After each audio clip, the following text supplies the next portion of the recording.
The storm passed, but the silence it left behind was worse. Sarah hadn't slept. The whispers had grown louder, more insistent. They no longer waited for nightfall. They spoke in daylight, in the rustling of curtains, in the creak of the floorboards.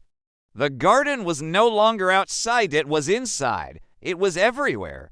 Ben tried to comfort her, but something in his eyes had changed. He spent hours staring out the window, watching the garden sway.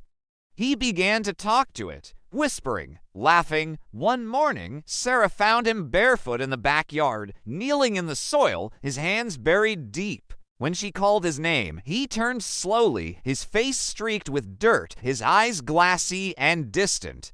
"They're showing me," he said. "They want me to help." That night, Sarah followed the whispers to the basement. The air was damp, heavy with rot. In the far corner, behind a wall of crumbling brick, she found a hidden door. It groaned open to reveal a narrow tunnel carved into the earth. The walls pulsed with veins of black root, slick and alive. She descended, each step echoing with the sound of breathing soil. At the end of the tunnel was a chamber. In its center stood a figure twisted, gnarled, half human, half root. Its face was a mask of bark, its eyes hollow and glowing faintly green. Around it, the roots writhed like serpents, feeding from the walls, from the bones embedded in the dirt. It spoke without moving its mouth. Elara was only the beginning. "I am the Rootkeepr. I tend the Garden of Souls." Sarah tried to run, but the roots caught her ankles, pulling her down. Visions flooded her mind, Elara planting seeds made of teeth, watering them with blood. The garden wasn't cursed, it was cultivated. Every bloom was a life consumed, every petal a memory stolen. She woke in her bed, gasping, covered in soil. Ben was gone. The garden was quiet. To quiet, then she saw it. A new flower had bloomed. Tall, violet, and pulsing with light. At its base, a ring Ben's wedding band. The garden had fed again. And Sarah knew the Rootkeepr was waiting, watching, preparing. She was next.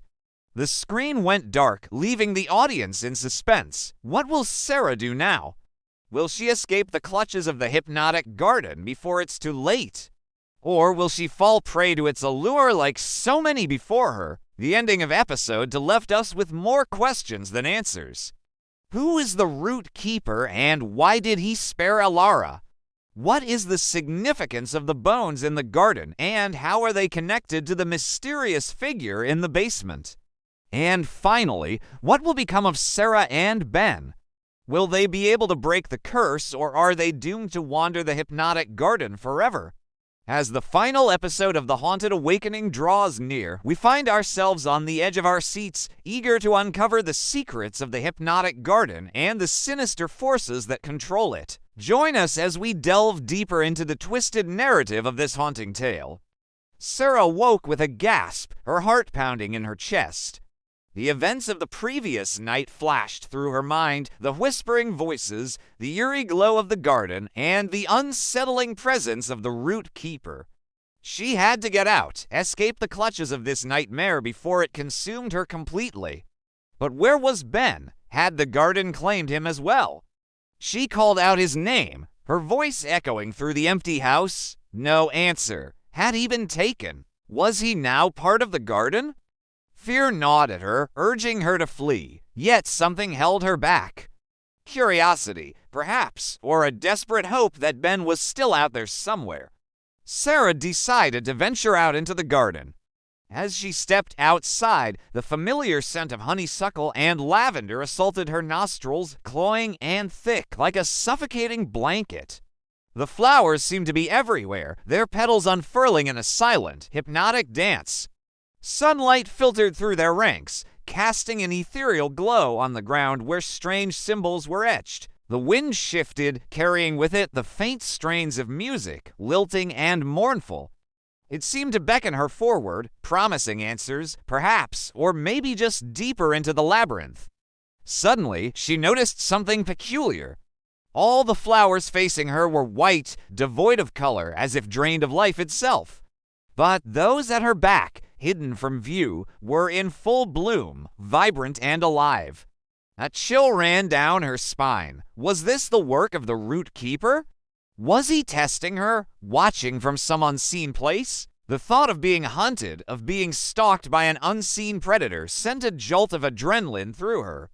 Driven by a mixture of fear and determination, Sarah continued her trek. The further she went, the thicker the vegetation grew, forming a living wall that blocked out the sun. The air grew heavy, laden with the musky scent of decay. She could feel the eyes of the garden upon her, judging, assessing. Just when she thought it couldn't get any darker, the sky above them began to cloud over, the playful breeze turning into a menacing growl. Moments later, fat raindrops started to fall, quickly turning into a torrential downpour. Sarah took off running, stumbling over tree roots and fallen branches in her haste to escape the garden's embrace. But it was too late. The rain had a life of its own, seeping into her clothes, chilling her to the bone. And then the lightning struck, splitting the sky and shaking the very foundations of the world. When the thunder finally roared, Sarah collapsed beneath a nearby tree, defeated. Tears streamed down her face, mingling with the rain. In the distance, she heard a voice, a low, guttural chuckle that echoed through the storm. It was the Rootkeepr, reveling in her torment, enjoying the hunt. As the storm raged around her, Sarah felt a sense of despair wash over her. She was lost, utterly alone in a hostile world that seemed determined to keep her trapped forever. Suddenly, a figure emerged from the swirling darkness. Startled, Sarah cried out, her eyes wide with fear. But as she looked closer, she recognized Ben. Relief washed over her, quickly followed by anger. Why had he not come to help her sooner? But then she noticed something odd. His face was pale, almost translucent, and his eyes glowed with an eerie green light. He reached out to her, his touch icy cold. "Come," he whispered, his voice hollow and distant. The Rootkeepr awaits. With a final burst of strength, Sarah shook off the trance, backing away from Ben. She realized that the garden had taken hold of him, twisting him into something sinister. This was not her husband. This was a puppet, a shell inhabited by one of the garden's evil spirits. Fueled by fear and determination, Sarah fled. She had to escape, not just for herself, but for Ben, too. As she ran, she could hear the Rootkeepr's laughter echoing behind her, taunting her, goading her on. Suddenly, she stumbled upon a clearing. In the middle stood a gnarled oak, its branches twisted and reaching like skeletal fingers. Beneath it lay a small, unassuming cottage, its windows dark and lifeless. Hope surged through Sarah. Perhaps here she would find an ally, someone who could help her fight back against the garden's insidious grasp. As she approached the cottage, she noticed a faint glow emanating from one of the windows. Could this be a friendly face, a beacon of light in the encroaching darkness? Summoning her courage, Sarah knocked on the door. As the seconds ticked by, her heart pounded in her chest. Would whoever lived here offer her sanctuary, or would they, too, be consumed by the hypnotic garden? Just when her hopes began to dwindle, the door creaked open, revealing a kind, weathered face framed by wisps of gray hair. "Can I help you?" the old woman asked, her voice as warm as the glow from the windows. Overwhelmed with gratitude, Sarah poured out her story, hoping for a glimmer of assistance.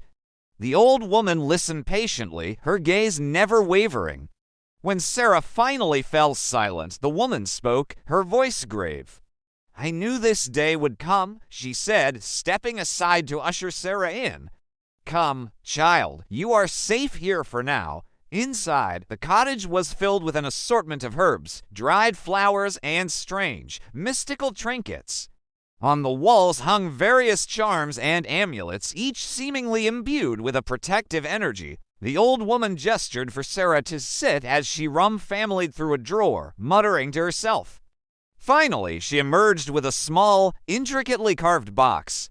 "This may help you," she said, handing it to Sarah, "but be warned, child, what lies ahead is perilous." Are you sure you wish to proceed?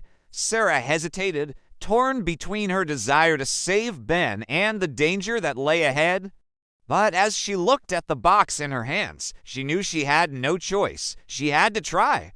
With newfound determination, Sarah thanked the old woman and hurried back to the garden. The rain had stopped, but the clouds still hung heavy in the sky, casting an ominous glow over the landscape. As she ventured deeper into the garden, she could feel the presence of the Rootkeepr watching her every move, waiting for her to make her next move. Sarah, armed with the box from the old woman, pressed on, ready to confront the darkness that lurked within the hypnotic garden.